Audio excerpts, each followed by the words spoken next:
Hoy vamos a hablar de un tema que nos interesa a todos y es la alimentación en la endometriosis.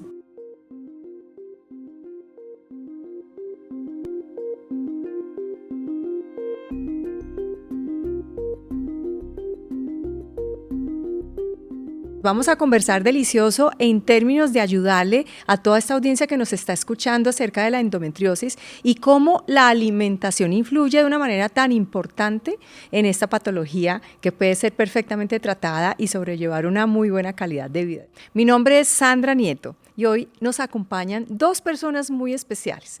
Primero les quiero presentar a una nutricionista ejemplar de la Fundación Santa Fe de Bogotá. Ella es Luceidy Solís. Bienvenida, Luceidy. Mucho gusto, Sandra, gracias por la invitación.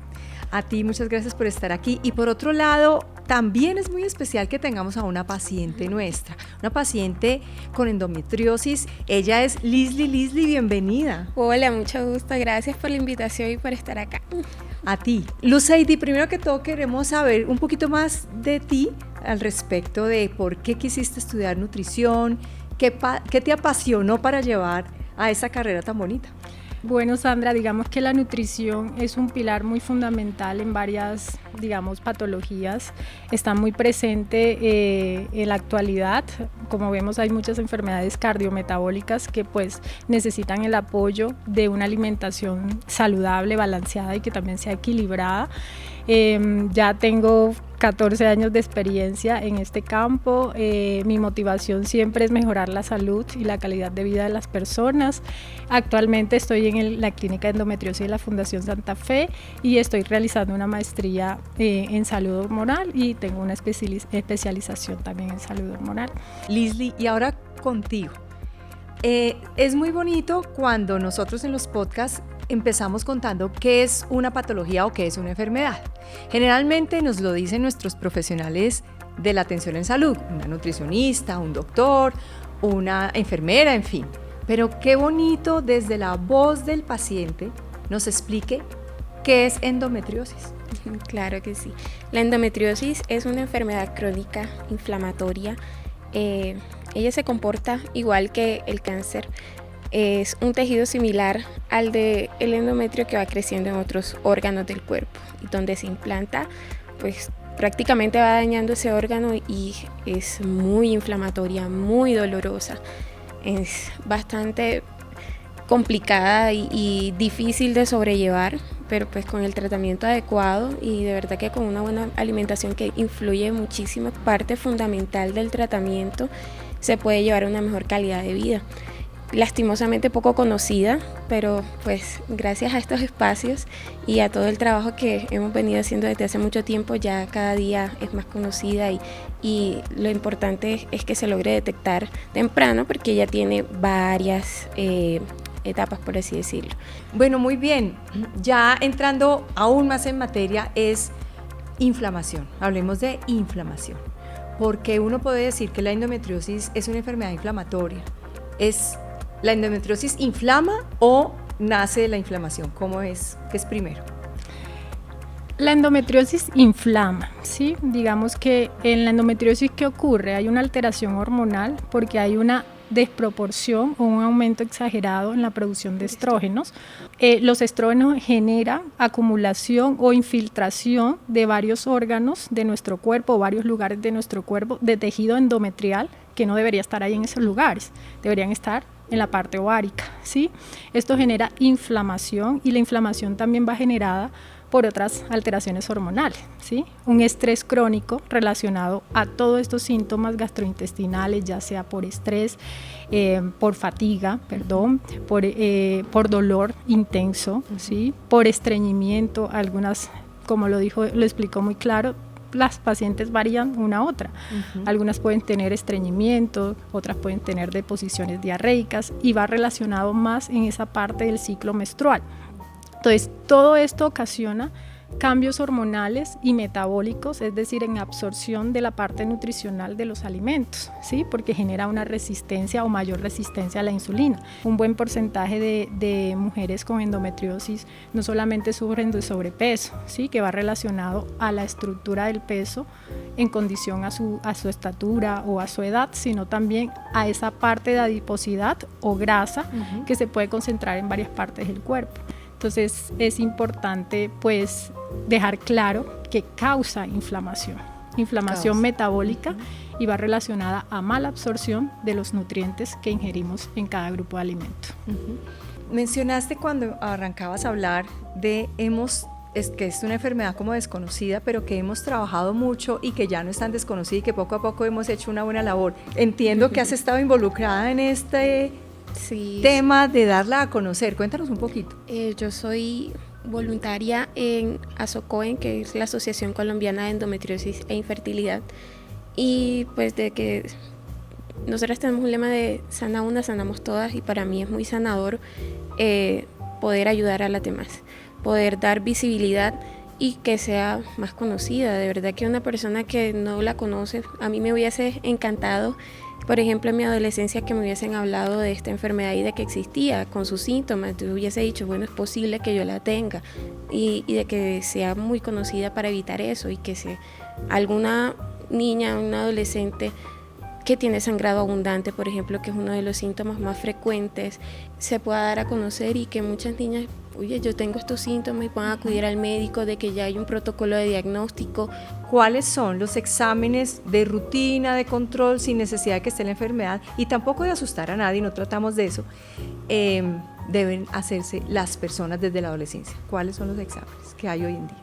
Con respecto a la parte de laboratorios, van guiadas desde la parte ginecológica, ¿no? Como lo dijo Leslie, hay muchos síntomas que pueden alertar, ¿sí? Desafortunadamente no podemos diagnosticar la endometriosis sin que hayan síntomas. Sin embargo, también la endometriosis se genera desde la parte genética, ¿sí?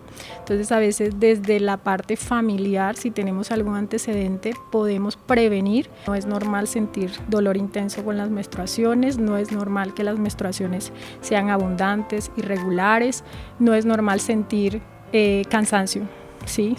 Eso va desde la parte del sistema inmune. Entonces la analítica de un hemograma, a veces ampliamos con nuestras pacientes un perfil un poquito más inmunológico, analizamos toda la síntesis de glóbulos rojos, glóbulos blancos, que también se ven involucradas en todo este contexto hormonal. El mapeo es donde podemos identificar la endometriosis. Y obviamente el profesional, esa puerta de entrada a nivel de especialista, es el ginecólogo. Sí, totalmente. ¿Desde qué edad se recomienda ir al ginecólogo? Desde los 12 años. Cuando ya se desarrolla también, porque pues normalmente los síntomas vienen desde esas primeras menstruaciones. De ahí se van presentando esos cólicos fuertes, los sangrados abundantes. Y un error recurrente es eso, de que a veces puede que lleven al médico, pero dicen, es que eso es normal, eso se te va pasando cuando ya crezcas. O un mito muy común que dicen, cuando salgas embarazada eso se te quita. Eso pues no se quita. Es más, la endometriosis se puede desarrollar en cualquier etapa de la edad fértil de la mujer. Si hay síntomas o genética, que a partir del inicio de la pubertad, todas las niñas tengan un acercamiento con ginecología para determinar cómo está su sistema metabólico, hormonal, y poder llegar a un diagnóstico temprano un poco más preciso. Ok, muy bien. Y ahora vamos a profundizar en alimentación. Digamos, la alimentación pudiera ser causa, la mala alimentación y esto pudiera ser causa de endometriosis, ¿o no es causa?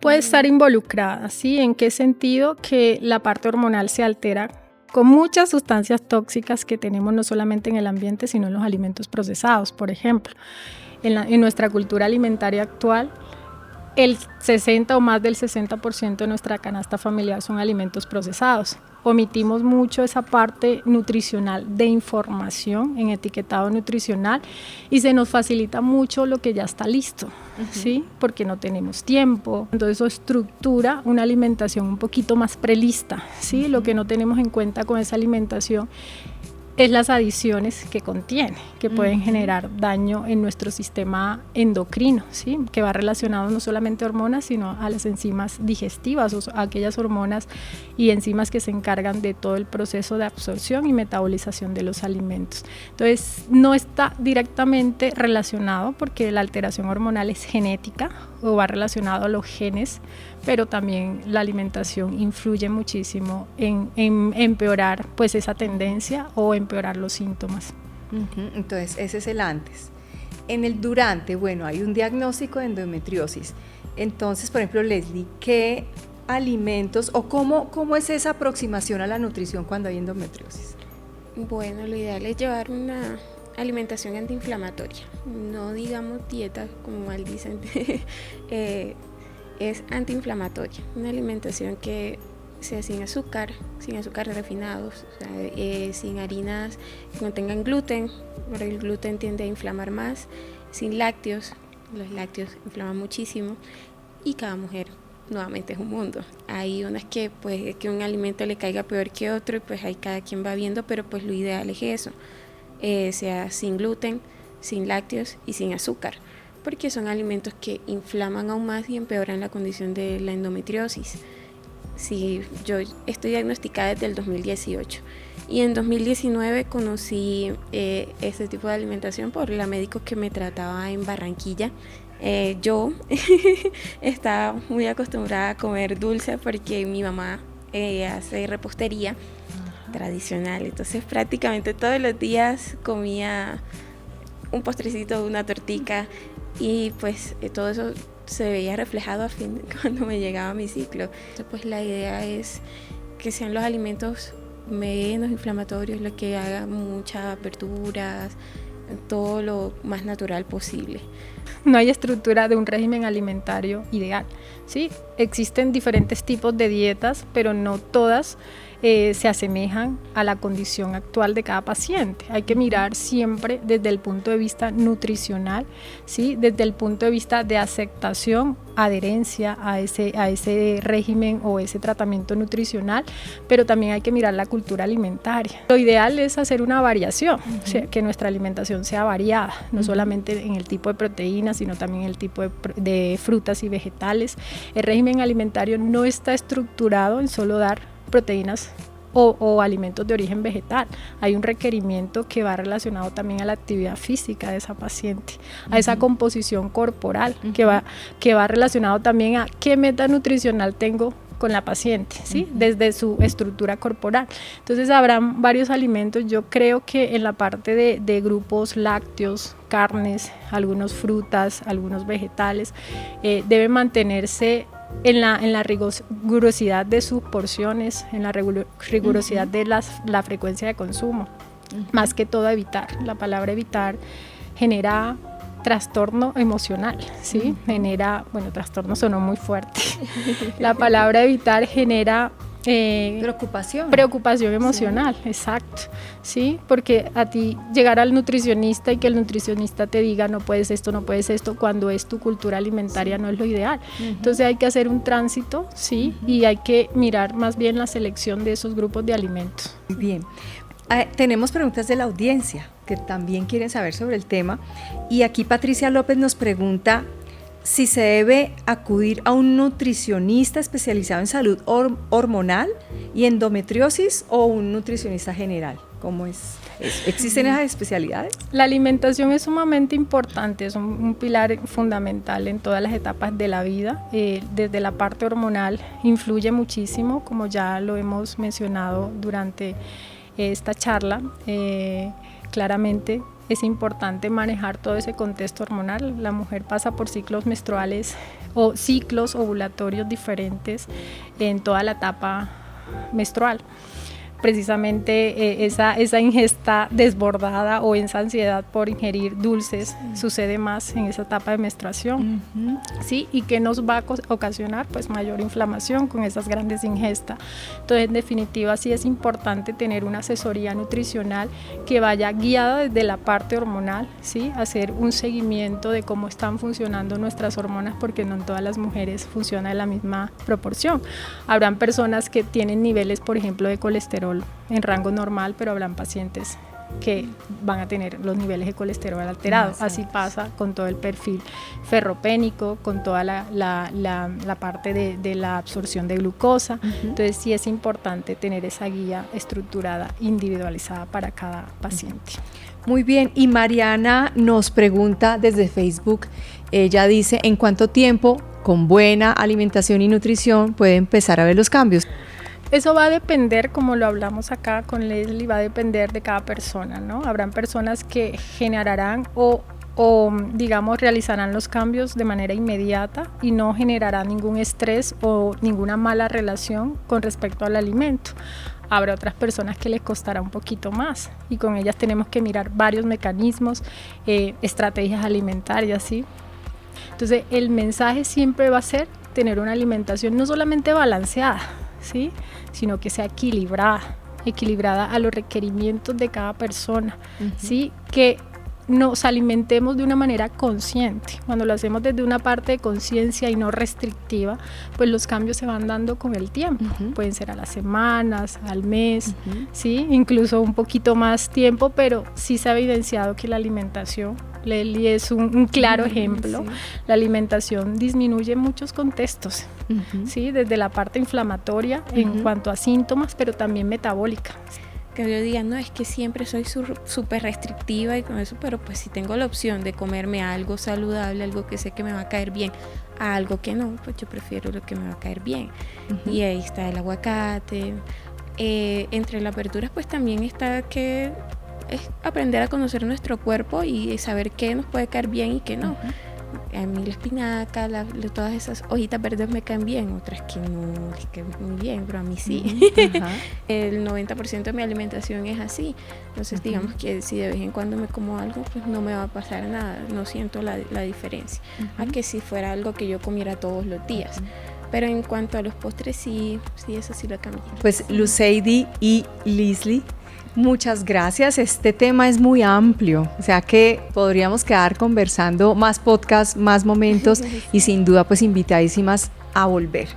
Muchas gracias por acompañarnos. Espero que a la audiencia le haya quedado un par de grandes mensajes aquí. Es la alimentación sí importa fundamentalmente y lo segundo, que no podemos tener fórmulas mágicas, no es para todo el mundo. Hay que consultar. Cada uno de nosotros somos una persona, un individuo, un caso específico que es mejor acompañarnos de profesionales que nos puedan ayudar de la manera correcta. No, muchas gracias por la invitación. A ustedes. Y a ustedes, audiencia querida, muchísimas gracias por acompañarnos en este nuevo episodio del podcast Cuida tu Salud de la Fundación Santa Fe de Bogotá. Los invitamos a seguirnos en las redes sociales, a activar la campanita de YouTube y, por supuesto, a cuidar lo que más importa de nuestras vidas, la salud.